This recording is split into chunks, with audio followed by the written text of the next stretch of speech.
마태복음 13장 3절부터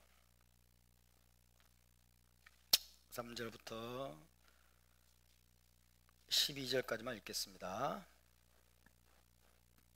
13장 3절부터 12절 말씀 다같이 시작. 예수와께서 비유로 여러 가지를 그들에게 말씀하여 이르시되 씨를 뿌리는 자가 뿌리러 나가서 뿌릴새 덜어는 길가에 떨어짐에 새들이 와서 먹어버렸고 덜어는 흙이 얕은 돌밭에 떨어짐에 흙이 깊지 아니하므로 곧 싹이 나오나 해가 돋은 후에 타서 뿌리가 없으므로 말랐고 덜어는 가시떨기 위에 떨어짐에 가시가 자라서 기운을 막았고 덜어는 좋은 땅에 떨어짐에 어떤 것은 100배 어떤 것은 60배 어떤 것은 30배의 결실을 하였느니라. 귀 있는 자는 들으라 하시니라. 제자들이 예수께 나와 이르되 어찌하여 그들에게 비유로 말씀하시나이까? 대답하여 이르시되 천국의 비밀을 아는 것이 너희에게는 허락되었으나 그들에게는 아니 되었나니 무릇 있는 자는 받아 넉넉하게 되되 없는 자는 그 있는 것도 빼앗기리라. 아멘.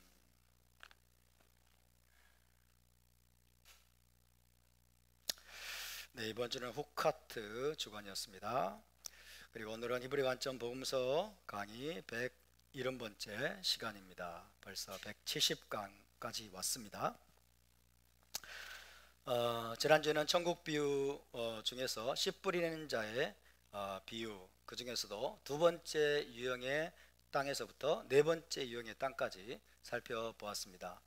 두 번째 유형의 땅은 흙이 얕은 돌밭이죠. 흙이 얕은 돌밭으로서 이는 천국 복음의 메시지를 이해하고 즉시 기쁨으로 받지만 속에 뿌리가 없어서 말씀으로 인해 환난이나 박해가 닥치면 곧 넘어지는 사람이라고 했습니다. 뿌리가 없다는 것은 충성과 신실함의 부족으로 볼 수도 있고요, 또 토라에 순종하는 선한 행실과 의로운 행실의 부족으로 볼 수도 있다고 했습니다. 토라 공부와 학식은 많은데 순종과 실천이 빈약하다면 가지와 잎사귀는 많지만은 뿌리가 부족하고 또 열매도 빈약하다라고 할 수가 있겠습니다. 그런 사람은 환난과 핍박에 바람이 불 때 넘어지기 쉽다라고 말씀하고 있습니다. 세 번째 유형의 땅은 가시떨기죠. 가시떨기인데요, 이는 천국 복음의 메시지를 듣고 바르게 반응하지만 메시아 왕국을 우선순위에 두지 않는 사람이라고 했습니다. 메시아 왕국을 우선순위에 두지 않으면 자꾸 흔들리게 되죠. 그런 사람은 세상의 염려와 재물의 유혹 및 기타 욕심이 들어와서 말씀을 막아 열매를 맺지 못하게 된다라고 예수께서 말씀하셨습니다. 가시라고 하는 것은, 가시는 어떤 의미라고 했죠? 죄로 인한 고된 노동, 고난, 불순종의 결과를 상징한다고 했습니다. 하지만 예수께서 가시 면류관을 쓰셨습니다. 그래서 우리를 위해서 십자가에 달려 죽으셨습니다. 할렐루야. 여전히 우리는 땅에서 먹고 사는 문제로 인해서 씨름하며 수고해야 됩니다. 하지만 불필요한 염려와 걱정과 고통에 사로잡힐 필요가 없다는 거죠. 주께서 우리 대신 가시에 찔리셨고 이제는 우리의 모든 필요를 채워주시겠다라고 약속하셨기 때문입니다. 바룩 하셈. 따라서 우리는 세상의 염려와 재물의 유혹에 빠질 필요가 없는 것입니다. 마지막 네 번째 유형은 좋은 땅입니다. 좋은 땅으로서 말씀을 듣고 깨닫는 사람. 따라서 말씀을 듣고 깨닫는 사람. 네, 좋은 땅입니다. 말씀을 듣고 깨닫는 사람. 그래서 100배, 60배, 30배의 열매를 맺는 사람입니다. 좋은 땅은 어떤 땅이라고 했습니까? 잘 기경된 땅입니다. 잘 기경된 땅입니다. 때때로 쟁기질을 해서 단단해진 땅을 갈아엎고 돌멩이와 바위도 골라내고 가시덤불도 제거해야 옥토와 같은 좋은 땅을 유지할 수가 있습니다. 옥토와 같은 마음밭이 되지 못한다면 아무리 천국 복음의 말씀을 들어도 아무 열매도 맺지 못한 채 도중에 그 말씀들을 다 빼앗기거나 상실하고 만다라고 말씀합니다. 따라서 우리의 마음밭을 좋은 땅으로, 옥토로 변화시키고 또 옥토인 상태로 유지하는 것, 그것이 무엇보다도 중요한 관건입니다. 그러기 위해서는 먼저 어떻게 한다고 그랬죠? 자신의 마음밭을 정확히 진단해야 된다. 우리의 마음 상태, 우리의 마음밭을 정확히 진단해야 한다는 것입니다. 내 마음밭이 길가와 같은지, 아니면 돌멩이나 바위가 가득한 것인지, 아니면 가시떨기와 같지는 않은지 면밀히 살피고 진단해야 됩니다. 그래도 잘 모르겠으면 집중해서 기도하면서 성령의 조명하심을 구해야 합니다. 하나님께서 내 마음밭이 어떤 상태인지를 바르게 정확하게 비추어 달라고 우리는 구해야 될 줄로 믿습니다. 왜냐하면 우리는 종종 자신에 대해서 너무 관대하거든요. 우리 자신에 대해서 너무 관대하게 평가하고 딴 사람에 대해서는 너무 가혹하게 우리가 높은 잣대를 들이대는 경향이 있죠. 그렇기 때문에 자신에 대해서 객관적인 평가를 내리지 못하는 경우가 많습니다. 내가 나 자신을 몰라요. 내가 무슨 행동을 하고 있는지 잘 모르는 경우가 굉장히 많습니다. 그래서 회개하지 못하고, 그래서 죄악 가운데서 빠져나오지 못하는 경우도 상당히 많이 있죠. 그렇기 때문에 집중적인 기도 가운데 나의 마음 상태를 성령의 빛으로 조명해 주시도록 우리는 기도해야 합니다. 그러면 하나님께서 조명해 주실 것입니다. 하나님께서 조명하시고 깨닫게 해주시면은 먼저는 있는 그대로 인정해야 한다고 그랬죠. 인정해야 됩니다. 주님 맞습니다, 주님 그렇습니다 라고 인정해야 됩니다. 각종 이유와 변명을 늘어놓지 말고 길가와 같고 돌밭과 같으며 혹은 가시떨기 같은 상태를 그대로 인정하고 나를 불쌍히 여겨 주시옵소서, 나를 불쌍히 여겨달라고 기도해야 될 줄로 믿습니다. 그런 마음밭으로 굳어지도록 내버려둔 죄를 회개하고 돌이키기로 작정하면서 하나님의 도우심을 우리는 구해야 합니다. 그리고 마음을 찢는 진실한 회개로 우리의 마음밭을 기경해야 될 것입니다. 그리고 말씀의 씨앗이 풍성한 결실을 맺을 수 있는 좋은 땅, 옥토와 같은 마음밭으로 내가 이제는 변화되기로 작정하고 결단해야 됩니다. 내가 작정하고 결단할 때 하나님이 도우신다고 그랬습니다. 아멘. 하나님이 대신해 주지 않습니다. 내가 작정하고 결단해야 됩니다. 주님 내가 좋은 땅이 되겠습니다. 주님 내 안에 돌밭, 내 안에 돌멩이, 내 안에 딱딱한 것들 다 걷어내겠습니다. 주님 내 안에 가시떨기 같은 것들을 다 걷어내겠습니다. 그래서 정말 좋은 땅, 잘 기경된 땅으로 변화되어서 토라의 말씀이 내 안에 뿌려져서 풍성한 열매를 맺는 자가 되겠습니다라고 우리가 결단하고 작정해야 될 줄로 믿습니다. 그렇게 적극적으로 회개하고 결단하고 작정할 때 하늘의 도움이 우리에게 임할 것입니다. 바루크 하셈. 자, 이제 다 함께 9절을 다시 한번 읽어보겠습니다. 9절입니다. 시작. 귀 있는 자는 들으라 하시니라. 귀 있는 자는 들으라 하시니라. 씨 뿌리는 자의 마지막 말씀은 귀 있는 자는 들으라 하는 것입니다. 이 씨 뿌린 자의 비유는 예수와를 통해서 천국 복음의 말씀을 들은 네 사람 중에서, 네 가지 유형 중에서 네 사람 중에서 단 한 사람만이 실제로 인내를 통해서 열매를 맺으려는 것을 보여줍니다. 4분의 1이죠 4분의 1이니까 확률로는 단 25%만이 들은 말씀에 순종하여 열매를 맺고 메시아 왕국에 결국 들어갈 것이라는 의미입니다. 물론 정확히 25%라는 의미는 아니겠죠. 제가 지난주에 말씀드린 것처럼 저는 더 낫다라고 봅니다. 정말 열매를 맺어서 메시아 왕국 복음을 듣고 정말 자기 자신을 좋은 땅으로 하나님 앞에 반응하여서 열매를 맺고 메시아 왕국에 들어갈 비율은 훨씬 낮을 거라고 생각이 듭니다. 그렇지만 중요한 건 뭐냐면 그만큼 이것은 좁은 문이고 좁은 길이라는 뜻입니다.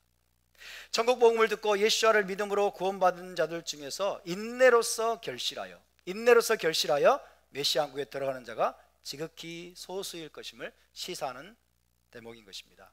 그래서 마태복음 24장에도 어떤 말씀이 있습니까? 끝까지 견디는 자는 구원을 얻으리라.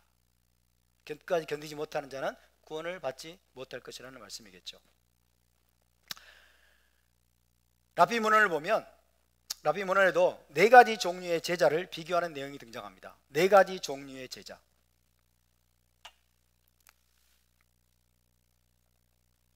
네 가지 종류의 마음밭을 예수께서 말씀하셨는데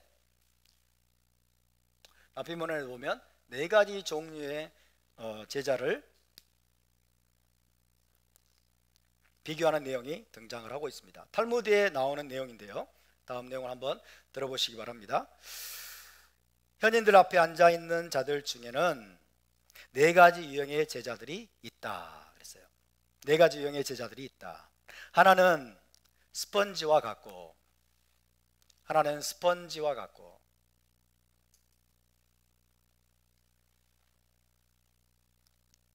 또 하나는, 다른 하나는 깔때기와 같다. 스펀지와 같은 제자, 깔때기와 같은 제자. 또 하나는 여과기와 같고, 여과기와 같고, 그리고 마지막 다른 하나는 체질용 체와 같다. 체질하는 체와 같다. 이 네 가지 유형의 제자를 언급하고 있습니다. 계속됩니다. 스펀지는 모든 것을 흡수한다. 스펀지는 모든 것을 흡수해요. 자, 모든 것을 흡수합니다.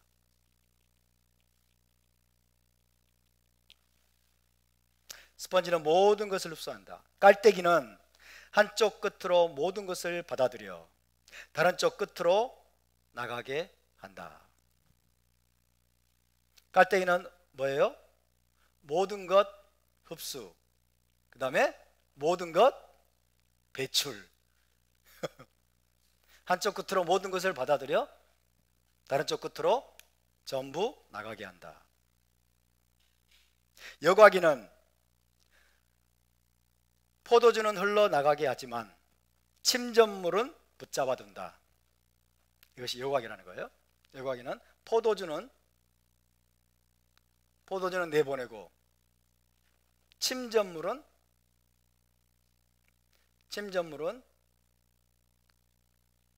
남겨둔다. 침전물은 붙잡아둔다는 거예요. 체질용 체질하는 체는 나쁜 것들은 나가게 하지만 좋은 밀가루는 붙잡아둔다. 체질용 체는 나쁜 것들은 배출하고 나가게 하고 좋은 밀가루는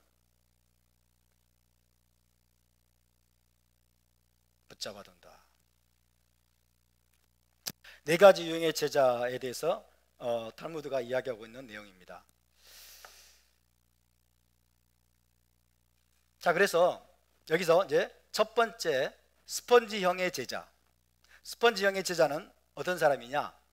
좋은 가르침과 나쁜 가르침 모두를 그대로 없애버리는 제자예요. 여러분, 스펀지가 제일 좋은 줄 알았죠? 좋은 가르침과 나쁜 가르침 모두를 그대로 흡수하는 제자를 의미합니다. 두 번째, 깔때기형의 제자는 어떤 제자예요? 한쪽으로 듣고 한쪽으로 흘려버려서 아무것도 보유하지 못하는 제자. 남는 게 없어. 한쪽으로 듣고 한쪽으로 흘려버려서 아무것도 보유하지 못하는 제자를 의미합니다. 세 번째, 여과기형의 제자. 여과기형의 제자는 나쁜 가르침만 붙잡고 있고 좋은 가르침은 다 흘려버리는 제자를 의미합니다. 나쁜 가르침만 붙잡고 있어요. 그리고 좋은 가르침은 다 흘려보내는 제자를 의미합니다. 네 번째, 체질용 이 체와 같은 유형의 제자는 나쁜 가르침들은 다 빠져나가게 하고 좋은 가르침만 붙잡는 제자를 의미합니다. 자, 여러분은 어떤 제자가 되기를 원하십니까? 스펀지입니까? 깔때기입니까? 여과기입니까? 체입니까?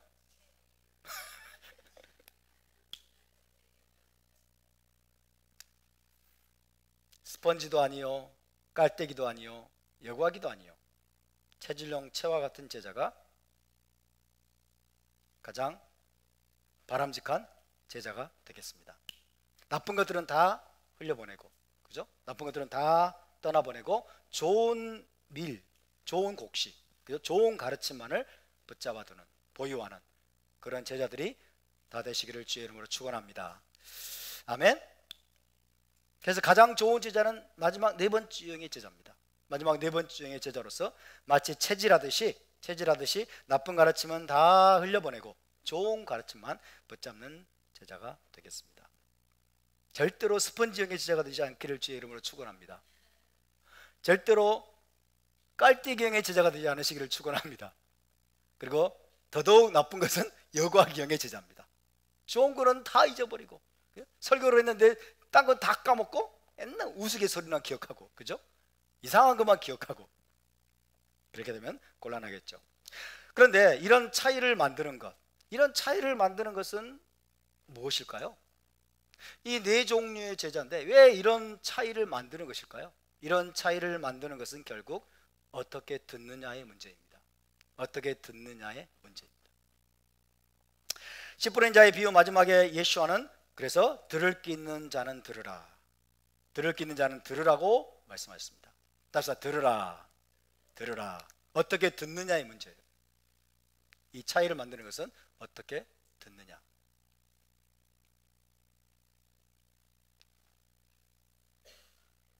제대로 듣지 못하는 사람들이 정말 많습니다. 제대로 듣지 못하는 사람이 너무 많죠. 이 들으라는 예수와께서 들으라, 쉐마, 쉐마는 토라 전체에서 가장 중요한 단어 중에 하나입니다. 토라 전체에서 가장 중요한 단어 중에 하나예요. 쉐마.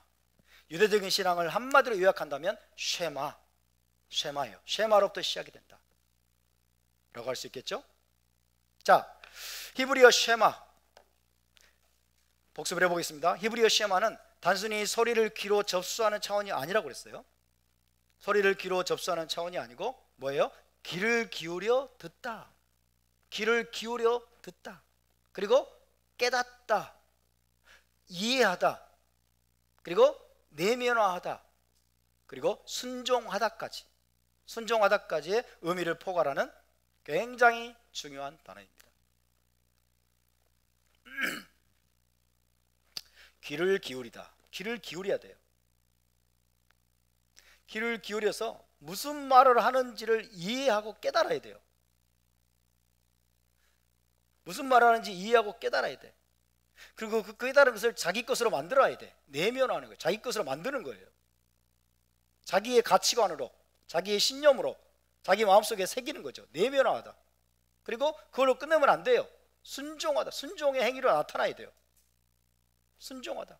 여기까지 되는 것이 쉐마예요. 쉐마. 순종하지 않으면, 순종으로 나타나지 않으면 쉐마하지 않은 겁니다.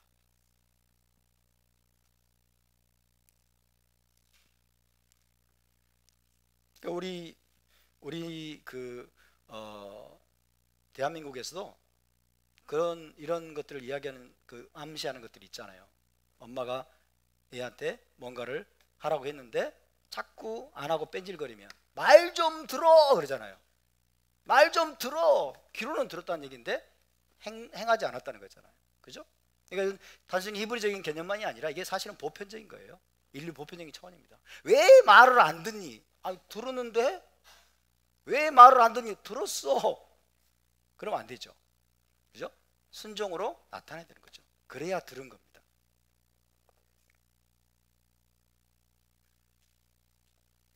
그래서 이 쉐마는 굉장히 중요한 단어입니다. 결국 예수와의 천국 복음의 말씀을 귀를 기울여 듣고 깨닫고 내면화하고 순종하는 데까지 나가는 자들이 선한 행실과 의로운 행동의 열매를 많이 맺어서 메시아국에 들어갈 수 있다라고 지금 말씀하고 있는 것입니다.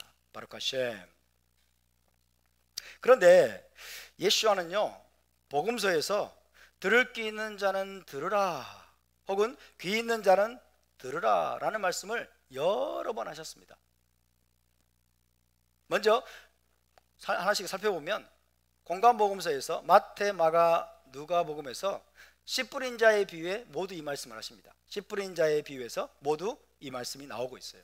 귀 있는 자는 들으라. 또 마태복음 11장에서 침례 요한이 장차 오리라고 예언된 엘리야라고 말씀을 하신 후에 귀 있는 자는 들으라. 침례 요한이 장차 오리라고 예언된 엘리야인데 들을 귀 있는 자는 들으라고 말씀합니다. 귀 있는 자는 들을지어다. 마태복음 11장 15절입니다. 다음으로 마가복음 4장 21절부터 23절에도 또 들을 귀 있는 자는 들으라. 예수 하나님 쉐마라는 말씀을 굉장히 반복해서 말씀하십니다. 쉐마, 들을 귀 있는 자는 들으라고 말씀하십니다. 그 다음에 누가복음 14장 34절 35절, 누가복음 14장 34절 35절 제가 읽어드립니다. 소금이 좋은 것이나 소금도 만일 그 맛을 잃으면 무엇으로 짜게 하리요? 땅에도 거름에도 쓸데없어 내버리느니라. 들을 귀가 있는 자는 들을지어다 하시니라. 그리고 계시록으로 가면 또 2장과 3장에서 7교회에게 반복하시죠. 7교회에게 뭐라고 반복하십니까? 귀 있는 자는 성령이 교회들에게 하시는 말씀을 들을지어다. 그러니까 계시록 2장 3장의 7교회에게 주시는 메시지의 마지막이 뭐예요? 들으라예요. 쉐마예요. 귀 있는 자는 성령이 교회들에게 하시는 말씀을 들을지어다 라고 계속 반복해서 말씀하십니다. 주님께서 계속적으로 이 쉐마를 강조하고 있는 것입니다. 무슨 뜻입니까? 내 말을 건성으로 듣지 말고, 내 말을 건성으로 듣지 말고, 엉뚱하게 듣지 말고, 왜곡되게 듣지 말고, 정말 주의해서 잘 듣고 내 말의 의도를 잘 깨닫고 마음에 깊이 새겨서 반드시 순종하는 자가 되라는 말씀입니다. 할렐루야. 건성으로 들으면 잘 깨닫지를 못해요. 적당히 흘려들으면 잘 깨닫지를 못합니다. 주님의 말씀의 의도가 무엇인지, 정말 주님이 말씀하시려고 하는 것이 무엇인지를 귀 기울여서 듣고 그걸 깨달아야 돼요. 그리고 이해를 해야 돼요. 이해를 하고 이것을 나의 신념으로, 나의 가치관으로 내 안에 이것을 내장하고 내면화해서 내 삶으로 살아내고 순종하는 데까지 나가야 될 줄로 믿습니다. 누가 그렇게 할 수 있습니까? 누가 그렇게 할 수 있습니까? 귀 있는 자. 귀 있는 자는 들으라고 그러잖아요. 귀 있는 자, 들을 귀가 있는 자가 그렇게 할 수 있습니다. 귀 있는 자. 아니, 귀가 없는 사람이 어디 있어요? 다 귀 있잖아요. 자, 여러분 귀를 한번 잡아보세요. 코코코코코코코. 귀 2개 다 있습니까? 귀 없는 자는 없죠. 자, 귀 있는 자는 들으라. 들을 귀 있는 자는 들으라 라고 말씀하실 때 이 들을 귀는 신체적인 귀가 아닙니다. 그러면 무엇입니까? 주님이 말씀하시는 들을 귀는 알아들을 수 있는 능력을 말합니다. 알아들을 수 있는 능력, 깨닫는 능력, 분별하고 이해할 수 있는 능력을 의미합니다. 예수 주님의 말씀을 알아듣고 깨달을 수 있는 능력, 분별할 수 있는, 그리고 이해할 수 있는 능력을 의미합니다. 그런데 여러분, 이 들을 귀 혹은 듣는 귀 라는 개념이 어디에서 왔을까요? 이렇게 물으면 항상 대답은 토라에서 왔다 하면서 하시면 돼요. 이 들을 귀, 듣는 귀라는 용어, 개념 어디에서 유래했을까요? 토라에서 유래한 겁니다. 예수와와 제자들이 말씀하시는 거의 모든 개념은 토라에서 가져온 거예요. 그러니까 토라를 알아야 그 말의 의미를 진짜 알아들 수 있는 거예요. 그죠? 토라 어디에서 그러면 이 들을 귀, 듣는 귀가 언급되고 있을까요? Any idea? 토라 어디에? 토라는 토라인데. 그래서 우리가 모르는 게 많다는 거죠. 신명기 29장 4절로 가겠습니다. 신명기 29장 4절. 마지막 고별 설교를 하면서 모세는 이스라엘 백성들에게 말씀합니다. 신명기 29장 4절. 신명기 29장 4절을 다 같이 봉독합니다. 시작. 그러나 깨닫는 마음과 보는 눈과 듣는 귀는 오늘 여호와께서 너희에게 주지 아니하셨느니라. 여기서 깨닫는 마음, 보는 눈, 듣는 귀가 나오고 있습니다. 사실상 거의 비슷한 개념이에요.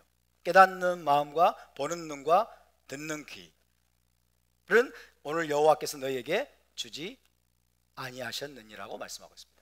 이 말씀은 하나님께서 모세를 통해 행하신 모든 출애굽의 기적들, 그 이적들, 그 기사들을 그들이 직접 눈으로 보고 귀로 들었죠. 직접 경험을 했어요. 직접 눈으로 보고 귀로 들었지만은 그 사건들의 진정한 의미를 깨닫고 이해할 수 있는 능력은 아직 그들에게 주지 않으셨다는 뜻입니다. 애굽에서 그들은 10가지 하나님이 얼마나 놀라운 재앙들을 내리신 걸 직접 보았습니다. 직접 귀로 들었습니다. 홍해를 하나님이 가르신 모습을 직접 보았습니다. 직접 들었습니다. 모세를 통해서 시내산에서 하나님이 토라를 주시고, 그리고 하나님의 말씀을 그들은 직접 들었고, 직접 눈으로 보았고, 직접 경험했습니다. 그런데 그것들의 진정한 의미를 깨닫고 이해할 수 있는 능력은 아직 그들에게 주지 않으셨다는 뜻입니다.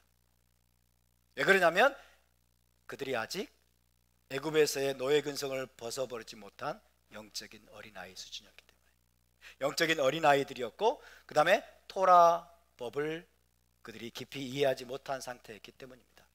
토라법을 그들은 받았지만은 그 의미를 제대로 이해하지 못한 상태였기 때문이에요. 그래서 깨닫는 마음과 보는 눈과 듣는 귀는 오늘 여호와께서 너희에게 주지 아니하셨느니라 라고 말씀하고 있는 것입니다. 그런데 대략 1500년의 시간이 흐른 다음에 예수와께서 이 땅에 오셨습니다. 그리고 그분이 자신을 따르는 유대인 무리에게 뭐라고 말씀하시는 거죠? 1500년 후에 들을 귀가 있는 자는 들을지니라. 들을 귀 있는 자는 들으라고 지금 말씀하고 계시는 겁니다. 출애굽 사건과 토라 수요 사건이 있은 지 이제 오랜 세월이 흘렀어요. 1500년의 세월이 흘렀기 때문에 이제는 너희가 마음만 먹으면 충분히 보는 눈과 듣는 귀를 가질 때가 되었다는 뜻입니다. 할렐루야. 이제는 너무나 오랜 세월이 지났기 때문에 너희가 그동안 토라를 통해서 계속 하나님과 교제하고 하나님의 말씀을 배웠기 때문에 이제는 너희에게 듣는 귀가 있을 때가 됐고, 이제는 너희가 보는 눈이 있을 때가 되었는데, 그래서 너희가 들을 귀를 가진 자는 들으라고 말씀하고 있는 거예요. 그런 의미가 아니었을까요?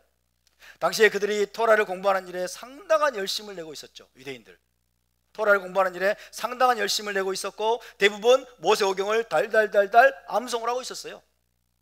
그렇기 때문에 충분히 그들은 보는 눈과 듣는 귀를 가질 수가 있었습니다. 그럼에도 불구하고 그들에게 보는 눈과 듣는 귀가 열리지 않은 것은 여러 가지 이유가 있었을 것입니다. 예수와께서 기대하시는 듣는 귀, 들을 귀가 열린 자들은 지극히 소수였습니다. 12제자를 비롯해서 70인 제자를 비롯해서, 그죠? 소수의 무리만이 정말 듣는 귀, 들을 수 있는 귀를 가지고 있었다는 거죠. 절대 다수의 유대인들, 많은 유대인들이 토라 공부에 열심을 내고 있었음에도 불구하고, 모세오경을 달달달달 암송하고 있었음에도 불구하고 예수와의 말씀을 들을 수 있는 귀, 볼 수 있는 눈, 깨닫는 마음을 아직 가지고 있지 못했다는 것입니다. 무엇 때문입니까? 바리새인들은 자신의 많은 학식과 스스로 자부하는 경건으로 인해서 마음이 높아지고 교만해졌기 때문입니다. 사두개인들은 현세의 부와 권력에 눈이 멀어서 메시아 왕국과 올라마바의 비밀을 말씀하시는 예수와의 말씀을 도무지 알아듣지 못했기 때문입니다. 현세적인 부와 명예밖에는, 부와 권력밖에는 그들은 추구하는 게 없었어요. 사두개인들은 내세를 부정하는 자들이었어요. 그러니까 보는 눈과 듣는 귀가 열릴 턱이 없죠. 또 어떤 사람은 세상의 염려와 재물에 대한 탐심에 사로잡혀서 메시아 왕국의 비밀을 알아듣지를 못했기 때문입니다. 나사렛 사람들의 경우에는 예수와를 육적인 눈으로만 바라봤기 때문에, 코 흘리게 할 때 내가 다 알아, 예수와를 바라보면서 육신의 눈으로만 바라봤기 때문에 나사렛 사람들의 경우에는 예수와의 말씀을 가볍게 여기고 멸시했기 때문에 그들에게 듣는 귀가 열리지 않은 것입니다. 오늘 저와 여러분은 어떻습니까? 우리에게는 예수와의 말씀을 알아듣고 이해할 수 있는 능력, 즉 들을 귀가 있습니까? 듣는 귀가 우리에게 열려 있습니까? 그렇지 못하다면 다시 한번 우리는 주님 앞에 엎드려서 간구해야 될 줄로 믿습니다. 주님, 내게도 보는 눈과 듣는 귀와 깨닫는 마음을 주시옵소서. 당신의 말씀을 온전히 쉐마하고 풍성한 열매를 맺을 수 있도록 들을 귀를 열어 주시옵소서. 우리는 그렇게 부르짖어서 간구해야만 합니다. 듣는 귀는 어떤 사람에게 열릴까요? 마음이 낮고 겸손한 자들에게. 마음이 낮고 겸손한 자들에게 하나님께서 열어주시는 것이기 때문입니다. 마음이 높아진 자들, 교만해진 자들, 그리고 하나님과 초점이 맞지 못하고 하나님과 포커스가 맞지 못한 자들에게는 결코 듣는 귀가 열리지 않기 때문입니다. 바룩 하셈. 자, 이번에는 10절 말씀을 한번 읽어볼까요? 10절 말씀입니다. 10절 말씀을 다 같이 읽어보겠습니다. 시작. 제자들이 예수와께 나와 이르되 어찌하여 그들에게 비유로 말씀하시나이까. 여기서 우리가 생각해야 될 것은 제자들이 예수 앞에 나와서 이렇게 질문하지 않았다는 거예요. 어찌하여 우리에게 비유로 말씀하십니까? 이렇게 묻지 않았다는 거예요. 어찌하여 그들에게, 어찌하여 무리에게, 그죠? 어찌하여 그들에게 비유로 말씀하시나이까? 그렇게 물었다는 거예요. 자, 13장 전까지 예수와는 대부분 비유가 아니라 분명한 언어로 말씀하시고 가르치셨어요. 13장 전까지는 대부분 분명한 언어로 말씀하시고 가르치셨습니다. 하지만 천국에 대해서, 이 메시아 왕국의 비밀을 계시하기 위해서 주님은 이제 비유로 말씀하기 시작하셨어요. 7가지 비유, 8가지 비유, 이 비유로 말씀하기 시작하셨어요. 첫 번째 비유가 뭡니까? 씨 뿌리는 자의 비유, 그죠? 씨 뿌리는 자의 비유를 말씀하신 직후에 제자들이 예수 앞에 나와서 질문합니다. 주님, 어찌하여 그들에게 비유로 말씀하십니까? 어찌하여 그들에게 비유로 말씀하십니까? 전에도 설명드렸듯이 유대인들은 추상적인 내용이나 난해한 말씀을 분명하게 가르치기 위해서, 그죠? 추상적인 내용이나 난해한 말씀을 분명하게 가르치기 위해서 비유를 사용했다고 그랬습니다. 마찬가지로 랍비 예슈아도 같은 이유로 비유를 사용하셨어요. 같은 이유로 메시아 왕국에 관한 메시지를 효과적으로 전달하기 원하셨던 거예요. 메시아 왕국에 대한 메시지를 효과적으로 전달하기 위해서 모든 사람이 쉽게 알아들을 수 있도록 비유라는 도구를 사용해서 메시아 왕국의 속성과 비밀을 가르치고자 하신 것입니다. 그런데 11절을 다 함께 읽어보겠습니다. 예수와의 대답입니다. 시작. 대답하여 이르시되 천국의 비밀을 아는 것이 너희에게는 허락되었으나 그들에게는 아니 되었나니. 이랬어요. 천국의 비밀을 아는 것이 너희에게는 허락되었으나 그들에게는 아니 되었나니.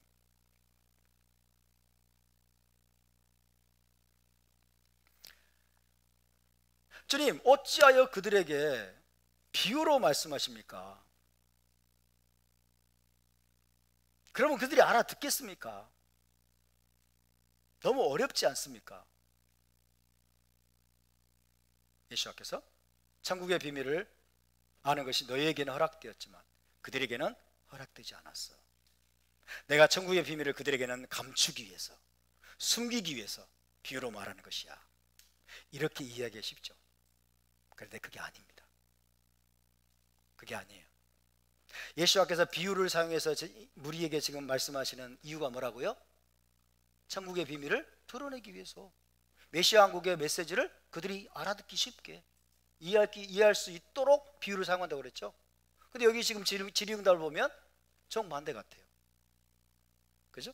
그래서 우리가 히브리 관점으로 이거를 잘 공부를 하고 잘 알아들어야 돼요. 주님, 어찌하여 그들에게 비유로 말씀하십니까? 천국의 비밀을 아는 것이 너희에게는 허락되었지만 그들에게는 허락되지 아니하였나니 라고 말씀하고 있어요.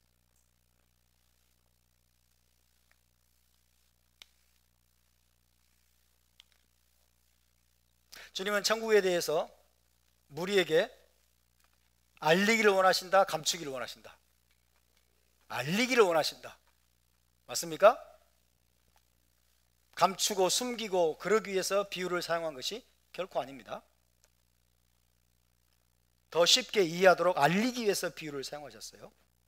자, 천국의 비밀을 아는 것이 너희에게는 허락되었으나 그들에게는 아니 되었나니. 여기서 비밀이라는 용어가 나와요. 비밀. 비밀이라는 용어는 문자 그대로 극소수만이 알 수 있는 어떤 신비하고 비밀스러운 가르침을 의미하는 것이 아닙니다. 어떤 극소수만이 알 수 있는 신비하고 비밀스러운 가르침을 의미하는 것이 아니에요.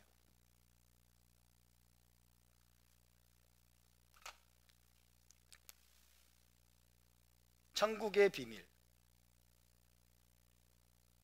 천국의 비밀은 여기서 예수와의 구전 가르침. 예수와께서 제자들에게 가르치시는 oral teaching. oral teaching을 의미하는 것으로 해석할 수가 있습니다. 랍비 문헌에 보면요, 랍비 문헌에 보면 비밀을 뜻하는 히브리가 있어요. 미시나 히브리가 있어요. 비밀을 뜻하는 이 미시나에서 사용하는 히브리가 있거든요. 이거를 미스토린 이렇게 돼 있어요. 미스토린. 미시나 히브리어가. 미스터리는 그 영어로 미스테리 비슷하죠? 미스테리. 차용어 같은데? 미스토린. 해보세요. 미스토린. 랍비 문헌에 미스토린이 나와요. 이 미스토린은 어떤 뜻이냐면요, 이 비밀은 어떤 랍비의 유니크한 말 많이 쓰더라고요. 좀 유니크한 구전 토라를 의미해요. 독특한, 그 랍비만이 가르칠 수 있는 유니크한, 어떤 랍비의 유니크한 구전 토라, 이거를 미스토린, 비밀이라고 표현하고 있어요. 다시 말하면 자기 랍비만의 독특한 구전 토라. 자, 자기 랍비만의 독특한 구전 토라는 외부 사람들은 알 수 있어요, 없어요? 외부 사람들은 가르침 안 받았죠, 모르잖아요. 그래서 미스토린인 거예요.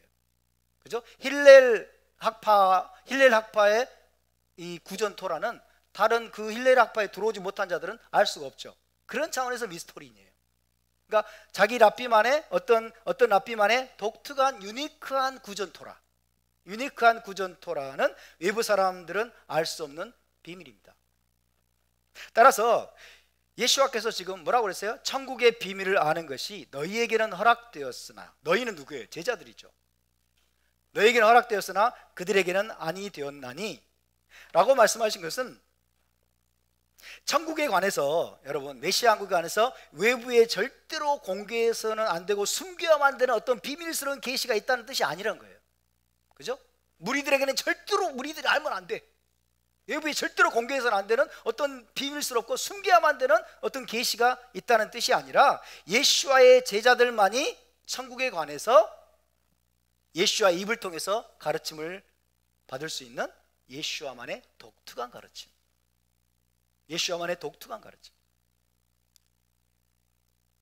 그렇게 이해하는 것이 히브리적으로 타당해 보입니다. 아멘. 쉽게 말해서 랍비 예슈아 외에 다른 어디에서도 들을 수 없는 예슈아만의 유니크한 구두 가르침이에요. 당신은 다 구두로 가르쳤으니까, 그죠? 랍비 예슈아 외에는 어디에서도 들을 수 없고 배울 수도 없는 그분만의 유니크한 가르침이에요. 유니크한 가르침. 에프라임 목사만의 유니크한 가르침이 있죠, 그죠? 다른 어디서 들을 수 없어요. 그런 차원에서는 이게 미스터리이죠. 미스터리. 그것이 지금 예수와께서 말씀하시는 천국의 비밀입니다. 천국의 비밀.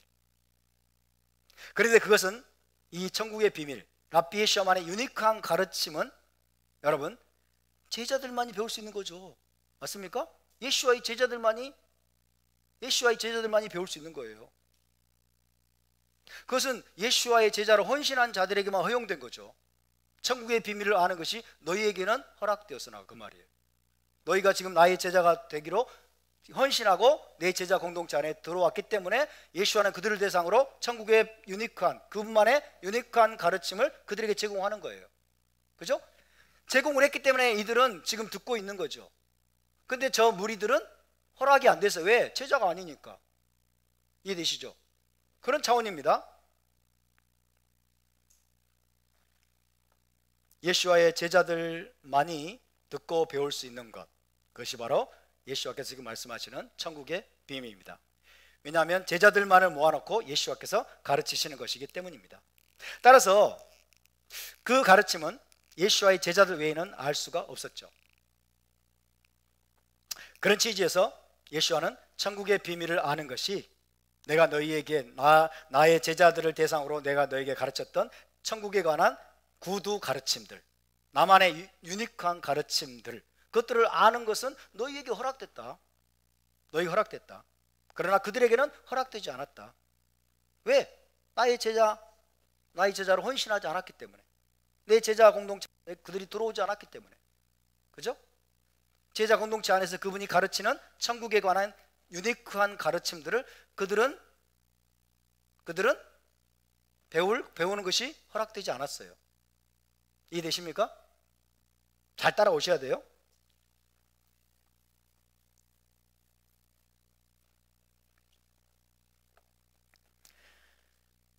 다르게 말하면 이렇게 할 수 있어요. 지금 예수와의 제자들은, 제자 공동체는 천국의 비밀을 많이 알고 있어요. 왜? 예수와께 배웠기 때문에. 천국의 비밀을 많이 알고 있다고. 근데 무리들은 몰라요. 생판, 생짜배기들이에요. 그죠? 아무 전이해도 없어요. 몰라요. 그러니까 천국의 비밀에 대해서 뭐예요? 명징한 언어로 이야기하면 못 알아들어요. 그러니까 어떻게 해요? 비유로 말하는 거예요.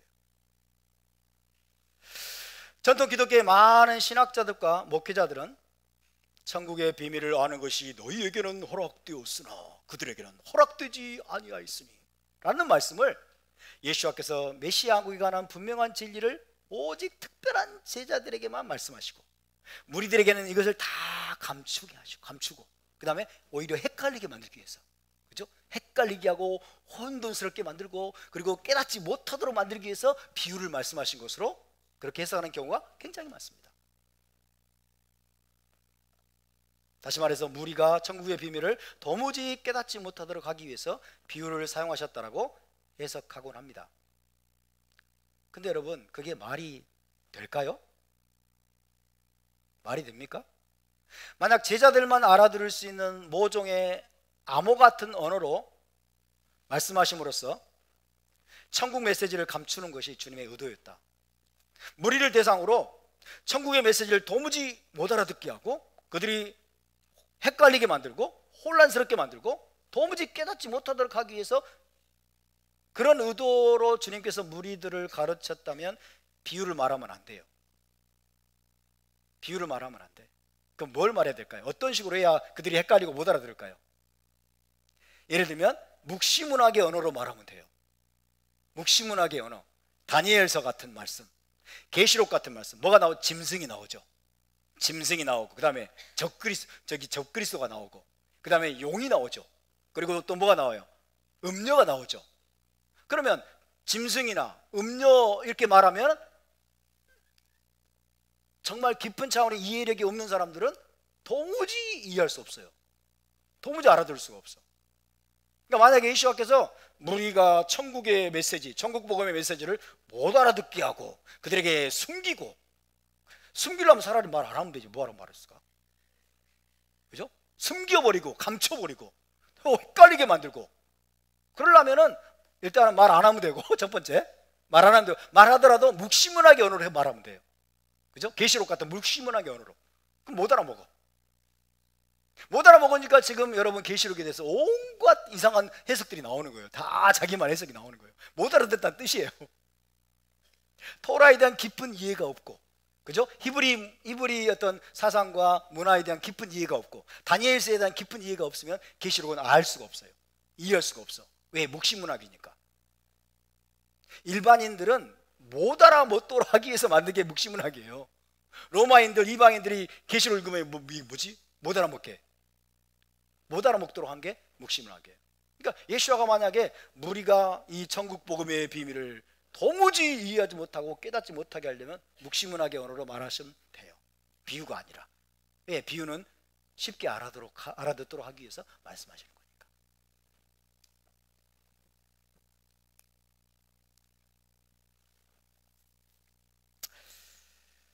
다시 말씀드리지만 비유는 어떤 비밀한 내용을 깨닫지 못하도록 감추고 가리기 위해서 사용하는 도구가 아니라 이해하기 어려운 추상적인 개념이나 비밀을 굉장히 쉽게 알아들을 수 있도록 사용하는 도구입니다.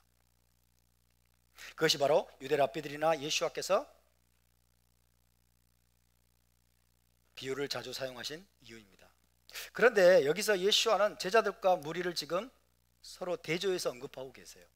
제자들과 무리를 지금 대조적으로 언급하고 계세요. 대조적으로. 천국의 비밀을 아는 것이 너희에게는 허락되었으나 그들에게는 아니 되었나니. 자, 이것의 의미를 우리가 잘 한번 생각해 봐야 돼요.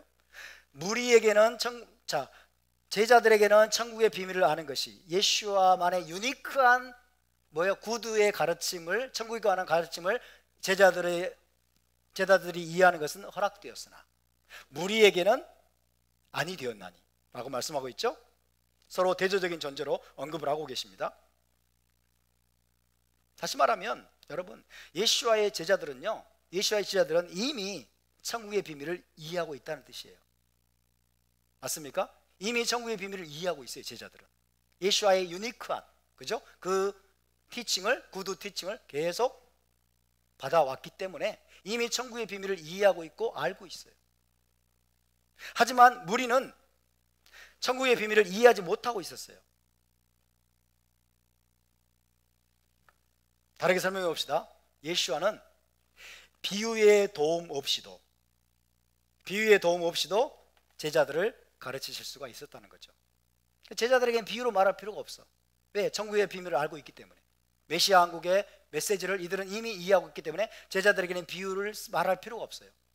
비유를 사용할 필요가 없어. 명확하게 이야기를 하면 돼요. 근데 무리들은 천국의 비밀을 몰라. 천국의 메시아 왕국이 어떤 것인지를 거기에 대한 전 이해가 없고 그 다음에 무지한 상태야.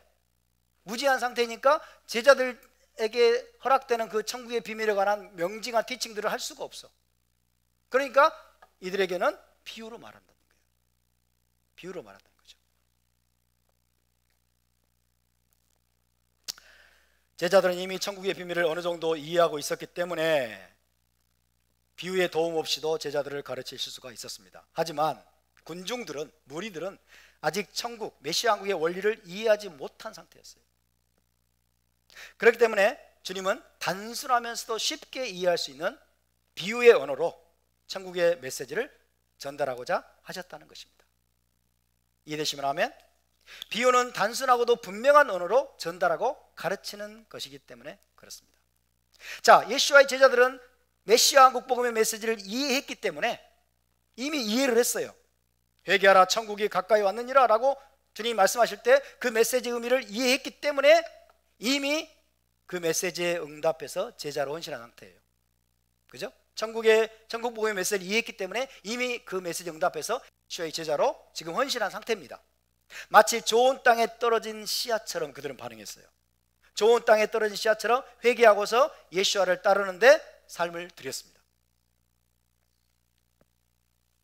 그들은 이미 천국 복음의 메시지를 이해했다고 그랬죠? 천국 복음의 메시지를 이해하고서 예수와의 제자가 되기로 헌신했기 때문에 그 다음에는 예수와로부터 훨씬 더 많은 것들을 받을 수가 있었겠죠. 그죠? 그것이 12절 말씀의 의미예요. 무릇 있는 자는 받아서 넉넉하게 되되. 그죠? 예수와의 제자는 이미 천국 복음의 메시지에 대한 이해를 가지고 있어요.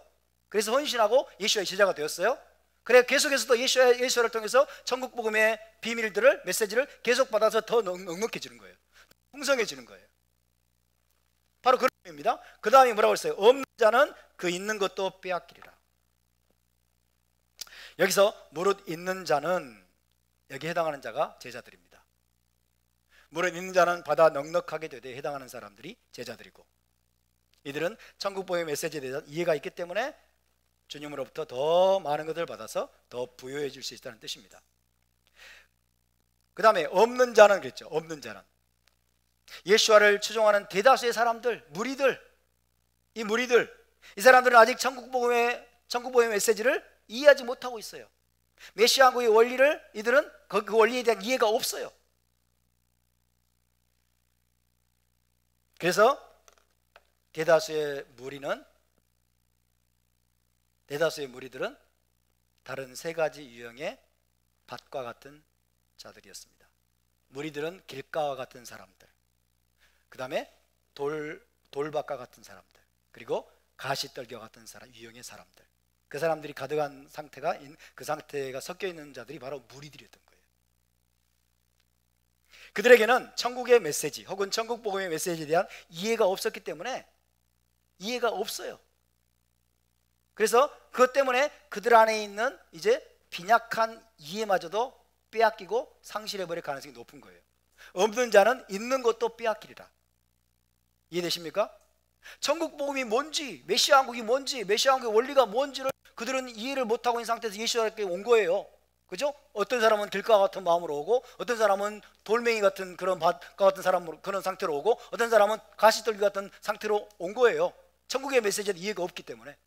예수와는 그들을 향해서도 복음의 메시지를 뿌립니다. 근데 자기 안에 이해가 없기 때문에 받았다가 나중에는 다 뺏겨버리는 거예요. 새한테 뺏겨버리고, 그죠? 가시떨기가 기운을 막아서 사라져버리고. 없는 자는 있는 것도 빼앗기리라. 아멘입니까? 토라에 대해서 여러분은 들을 수 있는 귀가 열렸죠. 토라에 대한 이해가 지금 여러분 안에 있습니다. 있으니까 제가 히브리 관점으로 계속 메시지를 전하면 여러분 안에 것들이 풍성해지죠. 받아서 더 가져서 넉넉하게 되대. 토라에 대한 전혀 이해가 없는 사람이 우리 교회에 왔어요. 제가 이런 설교를 하면 이 사람은 졸다가 깨다가 하다가 또 어떤 말을 듣다가 자기 안에 있는 빈약한 그 이해가 없는 것 때문에 나중에는 다 뺏겨버리죠. 있는 것도 빼앗길 가능성이 높아요.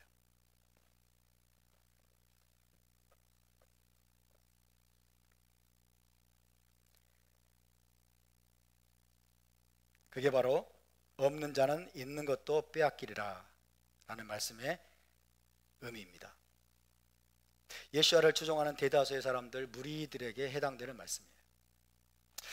탈무드에도요 이와 비슷한 말씀이 나와요. 탈무드의 내용을 한번 제가 읽어드리겠습니다. 거룩하신 분의 길이, 하나님이죠. 거룩하신 분의 길이 혈과 육의 길과 어떻게 다른지 보라. 혈과 육은 사람을 말하죠. 혈과 육의 사람은, 잘 들어보세요. 혈과 육의 사람은 텅 빈 용기에 뭔가를 집어넣을 수 있지만 가득 차 있는 용기에는 뭔가를 집어넣을 수가 없다. 맞습니까? 인간은요 텅 빈 용기에 뭔가를 집어넣을 수 있죠. 가득 채워져 있는 거 아무것도 못 집어넣잖아요. 이게 혈과 육의 사람이에요. 그런데 거룩하신 분의 경우는 다르다 그랬어요. 거룩하신 하나님의 경우에는 다르다. 그분은 가득 찬 그릇을 더 많은 것으로 채우실 수 있다. 하지만 텅 빈 용기에는 아무것도 집어넣지 못한다. 아무것도. 텅 빈 용기에는 아무것도 집어넣지 않으신다. 그래서 출애굽기 15장 26절은 만약 너희가 듣고 듣는다면 이라고 말씀한다. 그것은 만약 너희가 듣고자 한다면 계속 듣게 될 것이다. 너희가 듣고자 한다면 계속 깨달으면 또 계속 더 깨닫는다는 거예요. 계속 듣게 될 것이다. 하지만 만약 너희가 듣고자 하지 않는다면 더 이상 듣지 못할 것이다 라는 내용이 탈무드에 나옵니다. 사람은 빈 병에만 뭔가를 넣을 수 있고 가득 찬 병에는 아무것도 넣을 수가 없어요. 근데 하나님은 거룩하신 분은 다르다. 그분은 가득 찬 그릇을 더 많은 것으로 채우실 수 있고 텅 빈 용기에는 아무것도 집어넣지 않으신다. 여러분, 랍비 예수와는 자신을 따르는 많은 무리들이 당시에 가지고 있던 아주 작은 것마저 빼앗기기 전에 그들을 진정한 이해와 회개의 자리로 데려가기를 간절히 원하셨습니다. 그들에게 천국 복음의 메시지를 어떻게든 이해시키고 깨닫게 하시기를 간절히 원하셨어요. 아멘입니까? 그들은 천국에 대한 이해가 거의 없어요. 메시아 한국에 대한 그 원리가 너무나 빈약해요. 그래서 어떻게 하든지 저들에게 천국의 원리에 대해서, 천국 복음의 메시지에 대해서 저들이 알기 쉽게 깨닫게 하기를 간절히 원하셨어요. 그래서 13절에서 뭐라고 말씀하십니까? 13절에서 주님은 그러므로 내가 그들에게 비유로 말한다. 그러므로 내가 그들에게 비유로 말한다.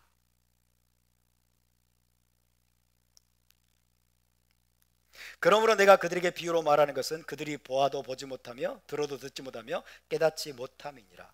그들이 보아도 보지 못하고 들어도 듣지 못하고 깨닫지 못하기 때문에, 그들의 이해가 너무나 빈약하기 때문에 내가 비유로 말하는 것이다. 만약 제자 공동체에서 예수와께서 미스터린, 그분만의 구두 가르침, 천국의 비밀에 대해서 뭔가를 말하면 이들은 더 못 알아먹는 거죠.